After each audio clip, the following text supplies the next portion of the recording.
Meeting come to order. Dr. Burke.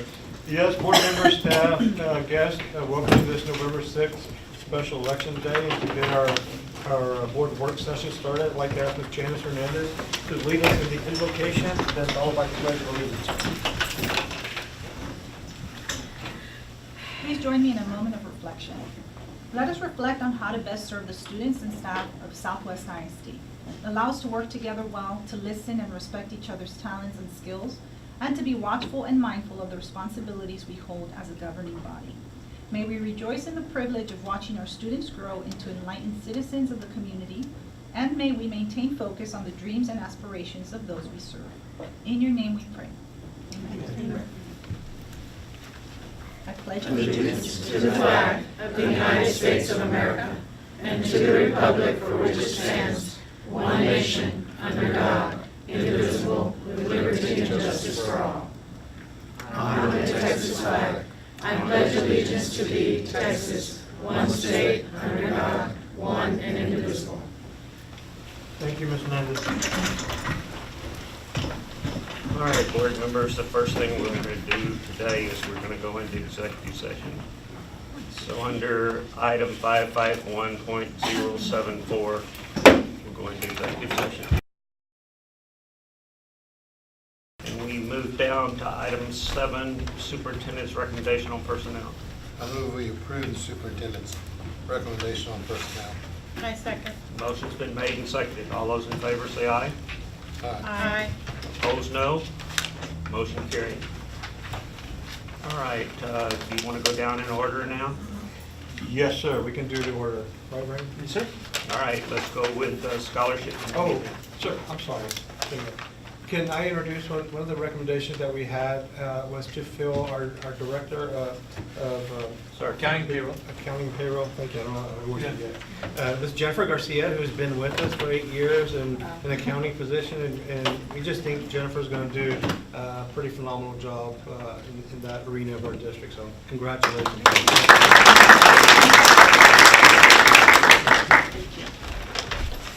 Anything else, sir? There's a few others, but I don't see them here, so we'll come back to it. All right. Moving on down to item 3, scholarship committee. Good afternoon, Board. In your packets, you should have had a list there of the new scholarship committee. It does include a lot of the folks who've been on that committee before. The terms for our committee members expire every 3 years, and so this year the terms were up, and so we had to submit to you a new group for the scholarship committee that's in your board packet. And we wanted to see if we would Did you, consider the approval of that committee. did you contact all these people I did, ma'am. and they said yes? Yes, Okay. I've sent it to them already. And I will be seeing them actually tomorrow night. Okay.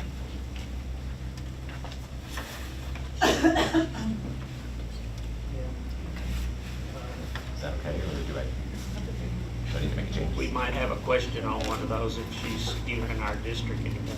Oh, okay. You wanted to tell Does me? a community member have to live in the district, or they just? They just have to be a community member that I know from what the guidelines said. Yeah, there's no Okay, then. parameter if they Right. have to. Okay, then we're good. Sorry, sir. That's all right. So I'm bringing it to you as a consideration for approval. That way that committee can begin meeting and we can start figuring out how we're going to break up those monies for Southwest Legacy High School and Southwest High School for the coming spring. Oh, yeah. Need a motion? I move. Need a second? Second. Motion's been made and seconded. All those in favor say aye. Aye. Opposed, no. Motion carried. Thank you, sir. Jesse. Appreciate it. All right, Lone Star representative. Yes, sir. This is a formality for the changes in the business office. It's a resolution to authorize Lone Star Account Investments to add Jennifer Garcia, Ms. Garcia, to the investment pool. Questions? Nope, I move. Second. Motion's been made and seconded. All those in favor say aye. Aye. Opposed, no. Motion carried. Tax pool. Tax pool investment as well. This is authorizing her to be on the books and be a part of the investment group that we have. I move that we do that. Second. Motion's been made and seconded. All those in favor say aye. Aye. Opposed, no. Motion carried. Moving on to items of information, tobacco 21. We have. Valerie Maldonado is here. She has agreed to go under 1 minute. Really fast, I don't know who needs a copy, but basically the Tobacco 21 ordinance was passed October 1st, raising the purchase age of tobacco products to 21, from 18 to 21. So San Antonio Metro Health wants to come in and partner with us to do a survey. And the survey questions, the first sheet is parent information sheet, and the rest of it is the actual survey. So the first part is demographic information, the second part is just asking about habits of tobacco use in our youth. So this will be done at Southwest High School. And they will actually get a little stipend for participation. The kids will? No, the school will. $500. Yeah, I fill it out. So is it for all students, certain grades, or high school? High school. And the classes will be randomly selected. It should take about 20 minutes. How many total kids will survey? We don't know. The total that Metro Health wants to gather is, oh gosh, like over 1,000. So it will not be a big group, but it will be a few, probably 50 to 100. All right, any questions on that? Thank you very much. Okay, thank you. I moved. Great job. Did it move? No, that's information. We wanted you guys to see the survey. We kind of have a gentleman's agreement that we'll bring any survey that goes out to the board, and if you have concerns, then we would go and look at it further and bring it in for an action item. If you guys are okay, everyone's participating in this. We just wanted you to see the survey questions that our parents and kids see. All right, Autism Academy. So we have our Miss Aubrey Hogan, and last week she shared just an update on the Autism Academy and the great things that are happening there, so we wanted to just share with the board some impactful stories.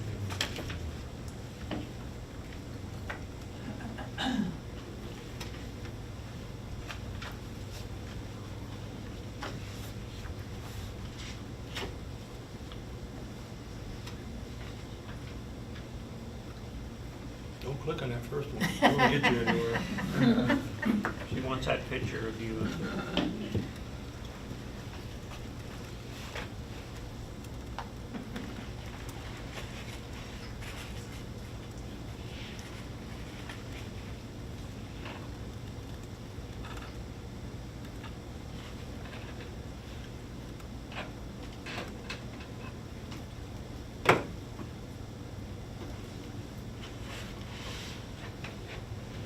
Okay, so what I'm going to show you is actually one student.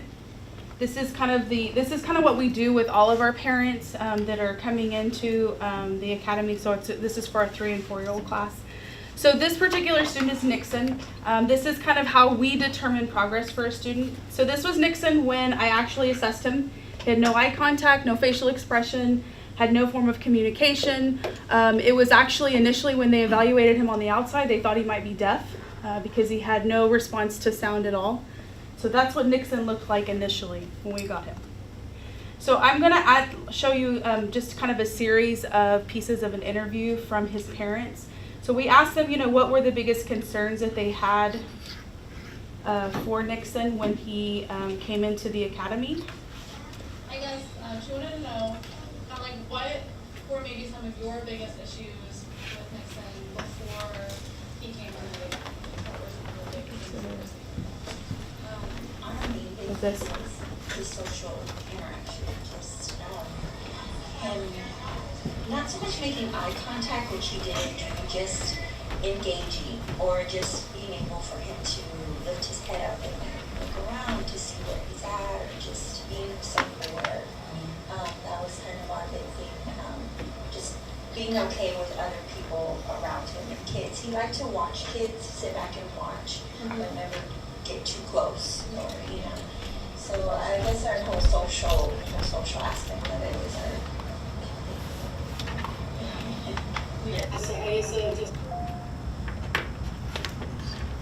family get-togethers, dinners, special occasions, you can get pretty stressed out, kind of like, we were like, oh, okay, let's kind of like sit towards the back, or, just so he's more comfortable and stuff. So that was kind of the thing we wanted to be able to socialize, be more comfortable with those people around us. So initially when we got Nixon, you'll notice there's 2 arrows on either side. On the left picture, what you see is Nixon is sitting off to the side. He refused to join the group the first couple of weeks. On the right side, you see Nixon laying down. His head is down. That's pretty much the primary piece that we would see with Nixon. He would cry most of the time if you force socialization.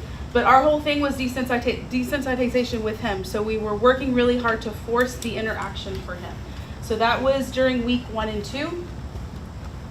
Here we are with play-based skills. We wanted him to interact, but we knew that he wasn't going to. So in order to get him into music time and PE, you'll notice in another picture, he's got an item in his mouth, and we refer to that as a therapeutic chew toy. And that was almost like a pacifier. So it kept him calm enough to be able to at least tolerate those bigger activities, bigger rooms. The loud noise was a big sensory thing for him. So then we asked the parents, what were your goals for Nixon? Ready? Okay. What were your goals for Nixon when he first entered the academy? What were you kind of hoping for when he joined the academy? To get that social, interaction, to get him to just being able to tolerate other people working with him, being able to show him things or present things to him, and him, just being able to tolerate it. His goals, as far as being able to, I know one of our goals we're still working on is him trying different foods, I guess, just this whole sensory integration, just trying to broaden it. Yeah, definitely. We did try like other places like daycare kind of, but it didn't really work out because they just wouldn't attend to the needs that he had, with his drinks and with his food, and having to give that to him like he needed it.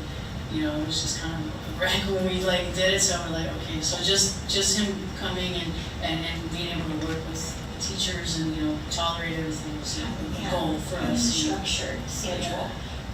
This is the layout. This is what we're going to do, and just being consistent with it. I think that's how Nixon works best. Just consistency and just having that structured schedule. He really needs. So, like they said, their ultimate goal was tolerating people. Anytime you would touch him, he would scream, he would cry. So any other than his parents, those were the only 2 individuals that he would interact with. And so, over time, we were able to, if you notice, his head's up. He's at least aware of his environment. He's not interacting at this point, but he is tolerating. So we know we've moved past the crying at this point. The pictures I'm going to show you are really a series of show and tell, because that's really the time we kind of work on the social piece with him. But like I said, he's up and around. But now what you see is he's starting to stroll the environment. So he's actually standing behind the group that's doing the show and tell.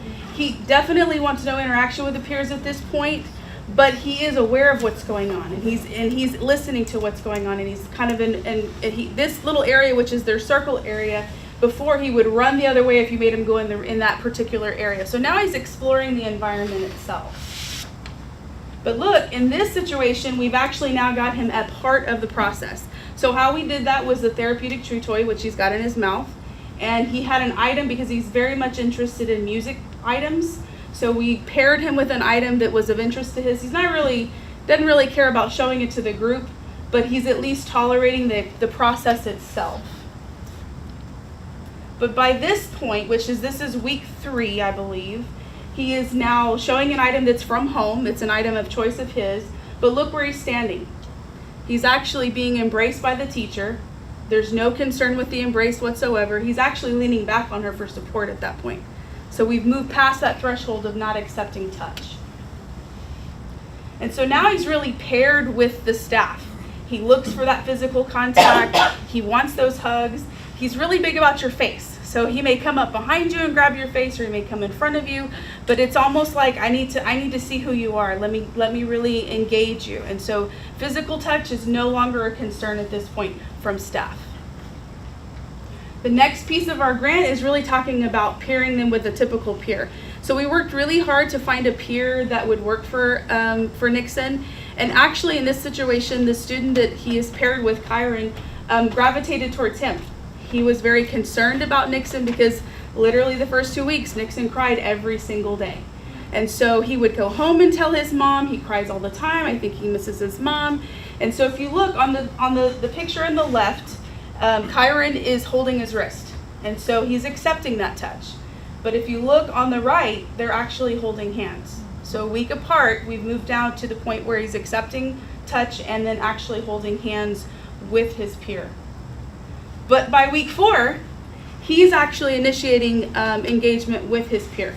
He utilizes Kyron to navigate him through his social situation. So Kyron is actually the one that's able to get him to go to the circle time and sit with his group.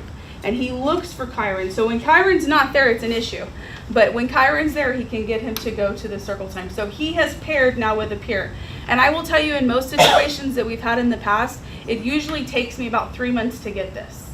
But we were able to do this within 4 weeks with this particular pair. Can I say something real Yes.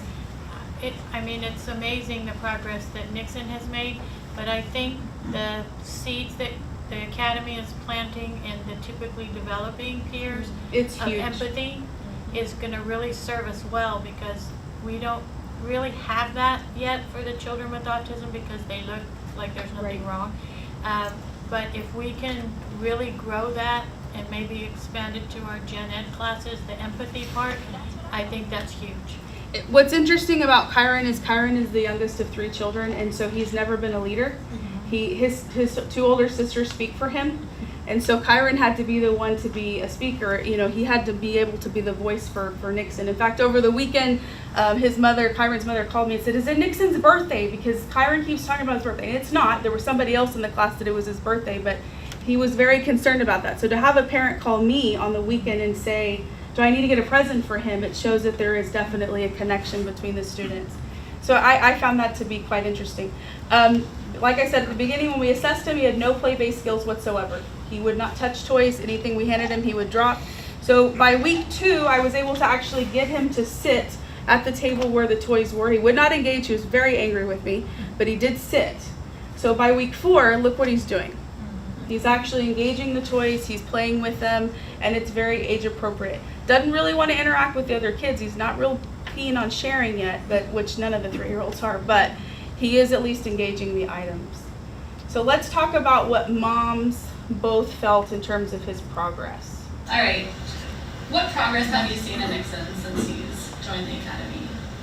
Our main progress, kind of how you touch base with the film, just him tolerating people around him. Just now we go to a store, a restaurant, even family events, and he's just like looking around. He's looking at people. He's being able to have people, come up to him and say hi. I mean, they always do anyway, but he's tolerating it. Most of the time we walk into a place and we're holding him. His head's down on us. He's shy. He shied away. And now he's freely walks in. I mean, just him walking into the classroom, I can barely even get by. So it's kind of backfired, actually. His whole social aspect of it. The trunk or treat thing was huge. Him walking down and people were touching him and interacting with him because they didn't really know, they're not familiar with Nixon. They don't know that he's sensitive like that. And he didn't really react to them. I mean, he didn't Right. Nothing. He was just fine. He wasn't even that close to you. He was hanging back. Yeah, definitely. That was really cool. I mean, it was like family that we wouldn't see as often. We would get together and they'd say hi. You would kind of be be upset, and now we go and he's just sometimes he'll make eye contact or smile and then go back to what he's doing, or at least acknowledge them, and that's just awesome and amazing for our family members who see that and just it's not healthy, Yeah. So just that that he's able to do that now is just amazing. When they see Nixon now, they know a total difference. They can just tell because they don't see him so often. So, how they do know him, but when they do see him since he started school, they're just so happy to see the progress that he's made. You had mentioned, I remember the doctor has said she had Yes. seen huge progress in him from the last time that you went to Yes. when you brought him, this was a month ago or so. Yeah, his developmental pediatrician has wow, she was just very amazed with him, just how, you know, he walked down the aisle to get to her office, that he walked down the aisle, you know. Usually it's a little bit of kicking and screaming just to get him in there, but he walked in her office like, what's up, what are we gonna do today, kind of thing. And she made eye was, contact with her. She was like down on his level, and he was like, "Hey, how's it doing?" And she was just like, and it's like she was so happy, like so like, oh my god, I don't know, you know, everything's so great. We told her a little bit, like she asked what he was in, because last time we were supposed to do ABA and stuff, but she was like, so what do you guys, did y'all guys do that? So I'm like, oh no, it's actually a program at school, Southwest. And she's like, oh, is it, you know, how much is your mom, or how, you know, all this stuff. I'm like, no, it's a public school thing, like, you know, it's try to explain to her. She's like, oh my god, I gotta look into it more, because the progress that he's made is so amazing. She's like, I need to look into it more and see, you know, how other kids can do things like this too and learn. Yeah, that's really awesome. This is a student that actually the ABA therapist discontinued his service because they said he was not tolerating programming. So they were not receiving any services when we actually got him. So this is him at Trunk or Treat. We did a sensory-friendly trunk or treat. So we kind of lowered the noise. Our staff made sure that they weren't wearing crazy costumes, and all of our items that we gave out were gluten-free, casein-free, dairy-free, because we had a lot of kids with a lot of different specific diets. And so he navigated that world like it was nothing at all. It was great to see.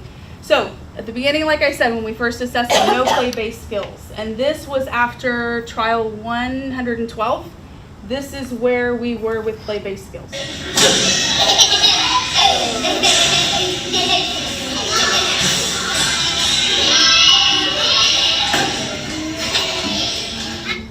So if you look, he actually tried to initiate with her at the end of that. Communication, he had no communication when we first got him, and we now have him paired with a device, so the device is actually speaking for Nixon. And our speech pathologist that you can't see off to the side, he works with that classroom 2 hours a day. So this is how we were able to get him to actually learn communication. He wants his cup.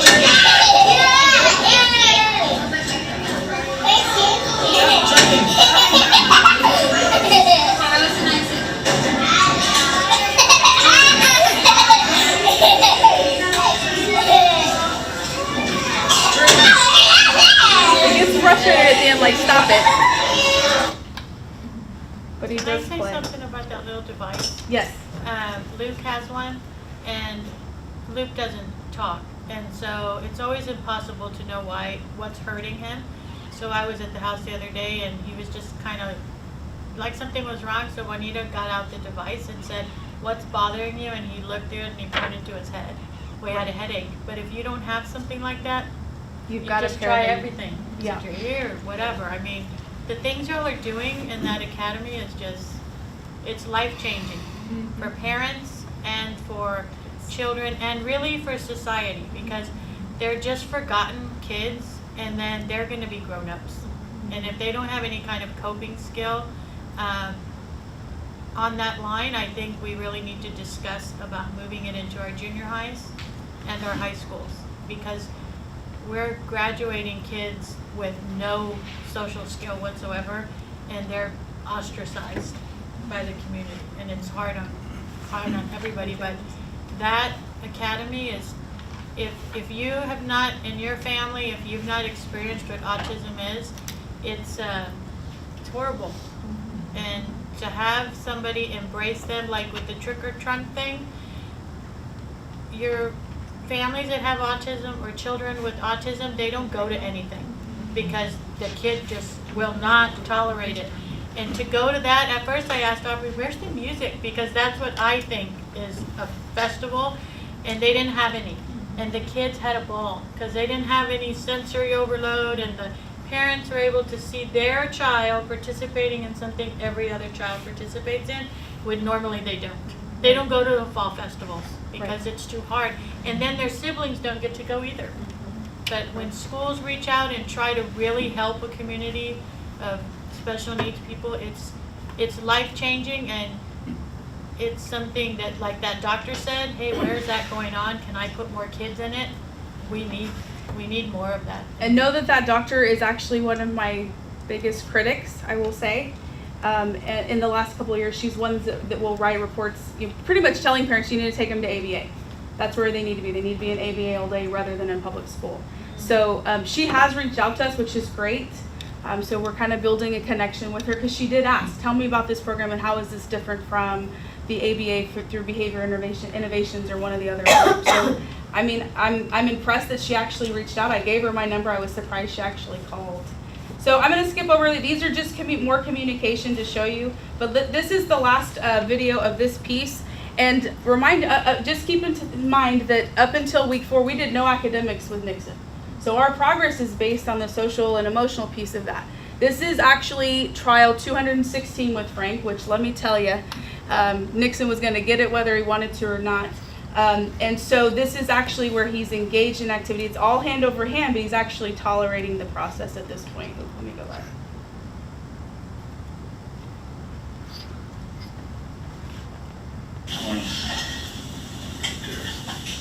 Good. There. Good job. Good, bud. You looking? Very good. One more. Very good. All right. And at that point, he went under the table and bolted out the door as fast as he could to avoid that. So this is the last piece of the conversation. We asked, what would you share with other parents? If you were going to share anything with other parents about the academy, what would you tell them? I would definitely tell them to join.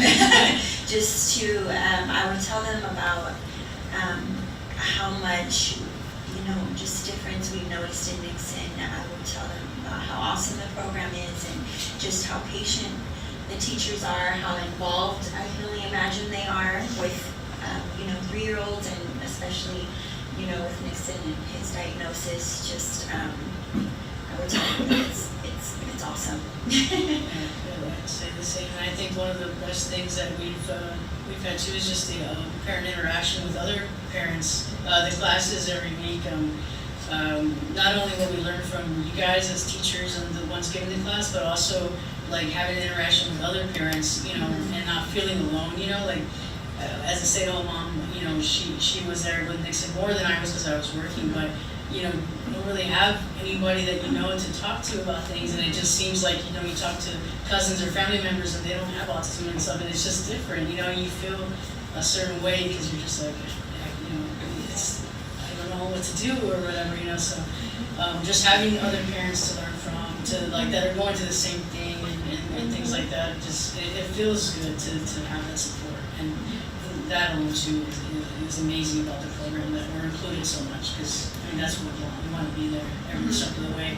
We want to learn how things that we can do, things that we can help do to help him, help him grow and help him, Be the best you can be, We need to be fit, the ECI, was that ECI person? It was once a week or whatever, and so he did, grow and stuff, but I don't feel like it was enough. And he especially got to a certain point where it just wasn't, He wasn't challenged. Yeah, he wasn't. And so, the short amount of time he's been here, seeing that much, flowers, just because it's been every day, structured full days. We were so worried about that. Oh my God, he's gonna be full day.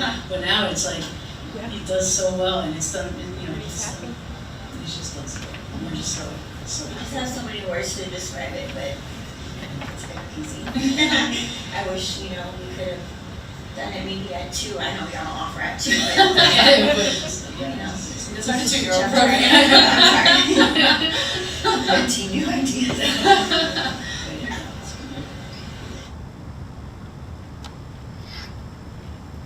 So there's Nixon in the beginning, and there he is at week 5. And that's it. Awesome. Thank you, Aubrey. Thank you. Thank Thank you. Great job. All right, literacy grant. Good afternoon. So Board President we're beyond our time, so you guys okay with going on? It's really short. We wanted to provide an elementary update. Region 20 and the U.S. Department of Education just awarded Southwest ISD, in particular 3 elementary campuses, Hidden Cove, Indian Creek, and San Harbor Elementary, with a $500,000 literacy grant. And that's going to be over the course of 3 years, and it's going to include STEM and coding into core curriculum and literacy. Cool, that's awesome. That's nice. Thank you. Boy, that was short. I'm sorry, it was short, yes. She's probably All right, y'all want to go on to the next one, or we want to head for the house? Well, we only have one more item of information, and it's with Ms. Janice Hernandez, and I think it's short. You know, you guys see a lot of things happening in our district when it comes to production and when it comes to the spotlight and how we get information out. And so sometimes it's nice to take a step back and look at the analytics around that, so you have an idea. In our school district, we have 14,000 students, 2,000 employees, and in our Southwest ISD community, we have about 65,000 residents. Not all of those are parents of children attending school, but they are community members of Southwest ISD. And so Ms. Hernandez is going to give us some analytics about who's seeing the things that we're putting out. Right, so as Dr. Verstov mentioned, when we started SWISD TV, our goal was really to increase the exposure and the spotlight that we were giving to our students, our staff, and the wonderful things that the district is doing. We know that the media is not going to cover everything. They can't and they won't, so we decided we wanted to create our own newsroom and be able to produce segments to be the ones highlighting our kids. So again, the goal was how can we do that? What's the best way to do that? And we've had a year to kind of collect the data and collect those analytics, and I wanted to share that with you all today. So if you look at the first part of the page 1 is the Southwest report. So you're probably asking, well, who's the audience who's looking at this? We have students, parents, community members, and business partners that are looking at these videos through our YouTube and our Facebook channel. So you can see we started off with the first month with 600, but then we tripled those numbers in October with 1,900 people looking at our videos.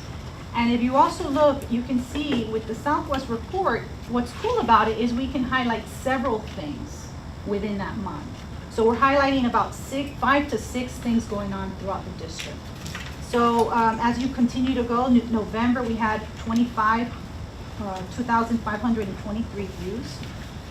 Going on to the next page, you can see throughout the school year, we had over 1,000 views on all our videos, some of them close to 2,000 views on these videos for 2017-18 school year.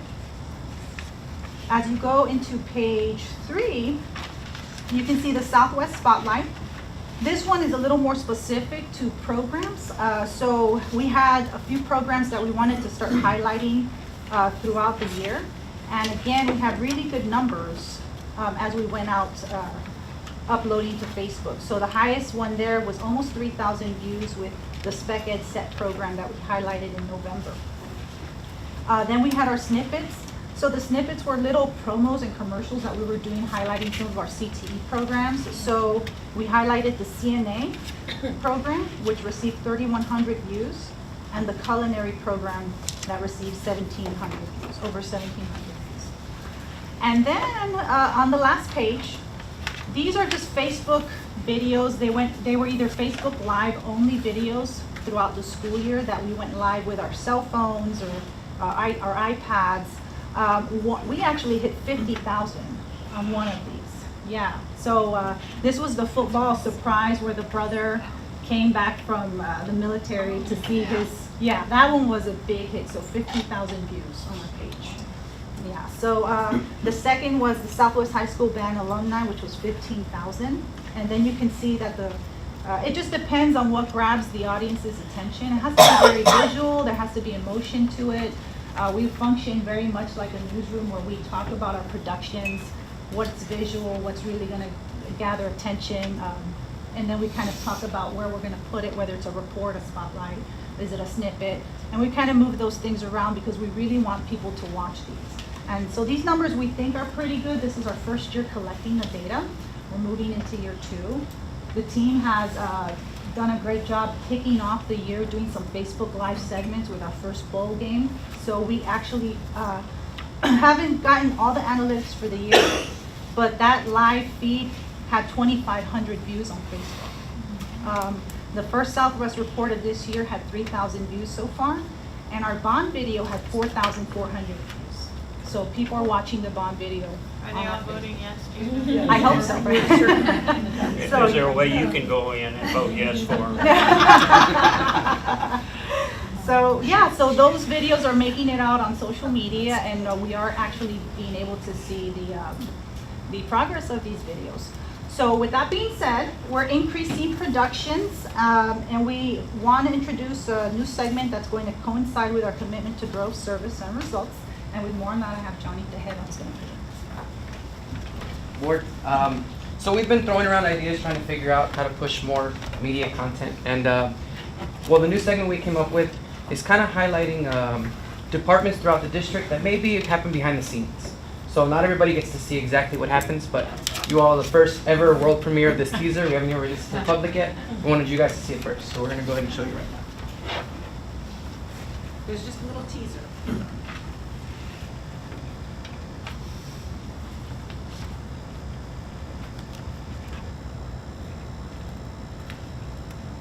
I'm JJ Tejeda, and this is our job.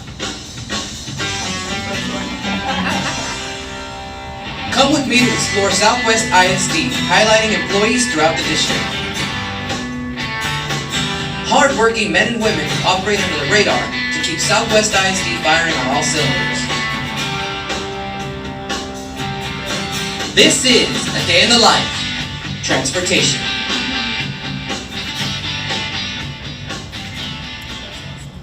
So right now, that's just a little teaser of what's going to happen. All that was probably three different cameras with over 5 to 8 hours of footage on it. And so we have to go through all that stuff, trying to find your best spots and try and get your best feeds, your best looks, all that kind of stuff. So transportation was the one we wanted to start with. That's the one we were like, let's go over there, let's see it. So me and Ruben headed out at 4:30 in the morning to transportation, and we got the shots.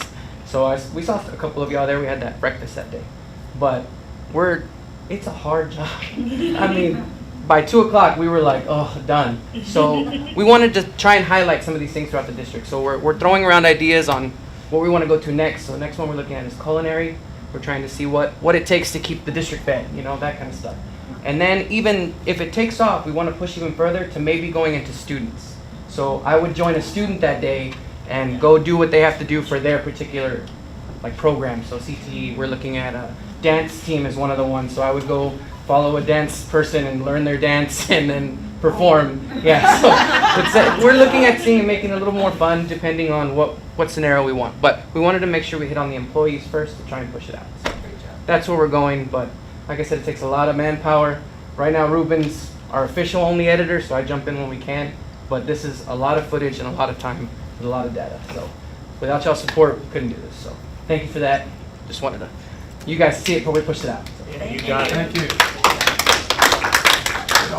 One of the things that we've been talking about is, with Janice and them, is to do all the people that they don't recognize very often. We start with transportation. The next one I wanted for Janice and them to work with is the people in the cafeteria. We never recognize them. And then another one would be the maintenance plant services. And so they're taking off with it, but I hope it works good. Thank you. Good job. That'd be great. Thank you, guys. I can't wait to see Johnny spend a day in the life of electrician. I'll do it. Doesn't matter. I'm ready for it. I want to see the dance video. All right, got a couple more things, sir? We do have a few more things. We want to congratulate our Southwest High School football team. They did secure district championship. If anything, if they happen to lose this week, they would share that or win it outright. But I know they're going to be going into the state playoffs. There is a Southwest ISD food drive Saturday, November the 10th. If you mark your calendar, it'll be at the Walmart off of 410 in Ray Ellison from 9 a.m. to 3 p.m.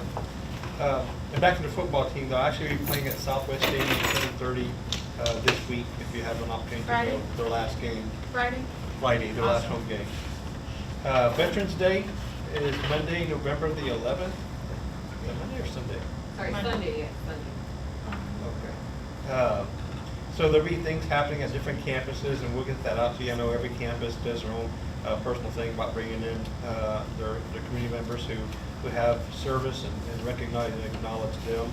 And we are planning to do a canvass of the bond election results. That will officially take place on Wednesday, November the 14th. We have to do it after the election. It'll be at central office at 5:30 p.m. I don't believe we need a quorum. We just need a representative group. We need two, and then there's a form, a waiver form for the others that can't make it. They fill it out. But it's better if we do have a quorum on that day, then you don't need to do the waiver. So we'll get information out to the board. 14th of November. We are also, tonight in my office, the way that we're going to get results from the election taking place today, they will be posting. Do you want to cover that? But yes, it's not traditionally where they send us the stuff and we count them. Bear County, they do everything. So as the stuff comes in, they'll post it on their website. So we're going to be in Dr. Versus office at 7. They will put the early voting on the website. You can watch it at your house too on the website. And I'm sure the news will catch it and put it on as it's going. But Bear County will put everything on their website, so we'll know. And the website is what? The Bear County elections, and so everything will be updated there. What time y'all gonna open up? We will be here from 6:30 on. If you want to come. We're not going to post the early votes. If we had 7,000 early votes, we think we're going to be able to tell right away which direction the community wants to go on this proposal. But probably about 7:05, 7:10 is what we can expect to see. And we'll just put the computer on and put it on the monitor. If you want to come up, you're more than welcome to come up. We know we're going to be here because they're going to be clearing out their election equipment and that anyway. So just want to offer that invitation to anyone in the room who wants to come up here. It's not that you can't sit at home, but if you just want to come, if everybody. Oh, you're so much.